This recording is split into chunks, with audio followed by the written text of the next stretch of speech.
శ్రీమాత్రే నమః. నమస్తే అండి, ఎలా ఉన్నారండి? అంతా బాగున్నారా?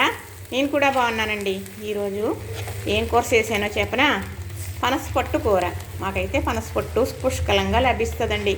అది కూడా మంచి తాజాగా అప్పటికప్పుడు రెడీ అయ్యింది వచ్చేస్తుంది.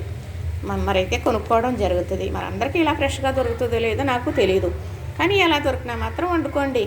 కొంచెం రుచి తగ్గుద్దేమో తప్ప రంగు కలర్ మారితే అంతకన్నా ఏమీ కాదండి. అందులో పడవలసినవి పడితే అదే బాగుంటుంది.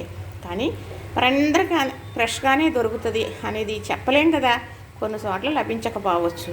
మాకైతే చక్కగా ఇలాగా పొట్టు కొడుతుండగా వచ్చేస్తుంది, తీసేసుకుంటాం. చెప్పాను మరి ఇలా నెంబర్ 1 పొట్టు అంటే ఇలా ఉంటుందని చూపించి వీడియోలు కూడా పెట్టాను.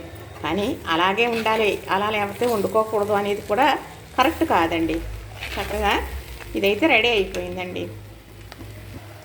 ఇది తవుడు పొట్టు, తవుడు చేరు అని అమ్ముతారనమాట. కొలత ప్రకారంగా ఒక డబ్బా కొలత పెట్టుకుని దాంతో అమ్ముతారనమాట. చక్కగా తెచ్చుకున్న తర్వాత మనకి టైము ఇంకా వండే టైం కాకపోతే చక్కగా నీళ్లు పెట్టుకుని పొయ్యి మీద పొట్టు ఎంత ఉందో ఆ పొట్టున్నర నీళ్లు పోసుకుని కొంచెం పసుపు వేసి అది మరిగేటప్పుడు ఈ పొట్టేసి ఒక 6-7 నిమిషాలు ఉడకనిచ్చేసి కట్టేసి వంచేసుకుని పక్కన పెట్టామనుకోండి, చల్లారుతుంది. చల్లారిన తర్వాత మనకు ఖాళీ అయిన తర్వాత మనకు ఏదన్నా పని ఉందనుకోండి, ఆ పని చూసుకుని అప్పుడు వండుకోవచ్చు.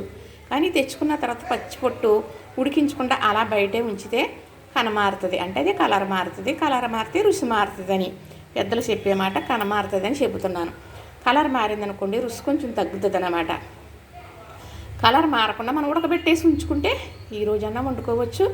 మనకు తీరిక అయిన తర్వాత, లేదు రేపైనా కూడా వండుకోవచ్చు, లేదు ఎల్లుండి కూడా వండుకోవచ్చు. మనకు ఫ్రిడ్జ్ అనే సౌకర్యం ఉంది కదా, కానీ ఉడకబెట్టేసుకుని ఉంచుకోవచ్చు.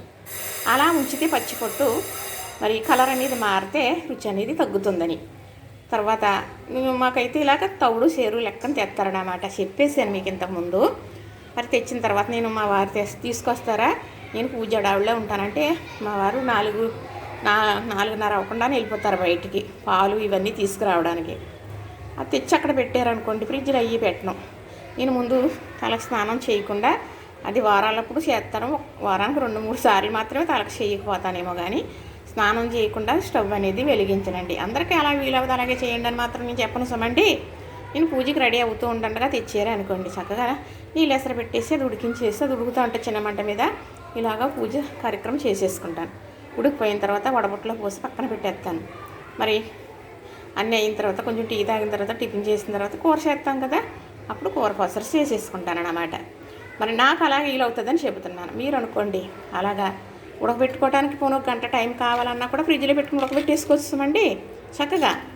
అప్పుడు ఉడకబెట్టేసింది పిండి వేసుకుని పక్కన పెట్టేసుకుని అన్నీ ఇప్పుడు తవుడు పొట్టండి. ఇది తవుడు అంటే ఒక డబ్బా కొలత అన్నమాట. తవుడు పొట్టు అంటే కొంతమందికి తెలుస్తుంది, తవ్వ అంటేనే.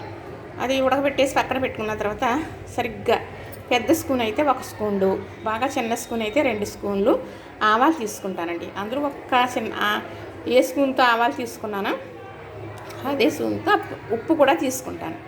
ఉప్పు వేసి మాత్రం నూరాలి ఆవాలు. అలాగే అల్లం ముక్క ఇలాగా 2 అంగుళాల ముక్క తీసుకుంటాను ఇంత లావుది. ముందు ఆవాలు నూరేసుకుని మెత్తగా తీసేస్తానండి ఆ ఉప్పుతో. తర్వాత అల్లం కూడా నూరేస్తాను, తీసేస్తాను. పిండేసి పక్కన పెట్టుకున్న దానికి ఆవాలు అల్లం నూరుకున్న ముద్ద ఉంది కదా, పెట్టేస్తానండి. చక్కగా పెట్టేసి పక్కన పెట్టేస్తాను. పెట్టేసి దీన్ని పోపు రెడీ చేసుకుంటాను. ఏంటి, పచ్చిమిర్చి, కరివేపాకు, కొత్తిమీర, ఎండుమిర్చి, ఆవాలు, జీలకర్ర, ఎల్లుల్లిపాయలు, మినప్పప్పు, మరి శనగపప్పు, పల్లీలు వేస్తానండి.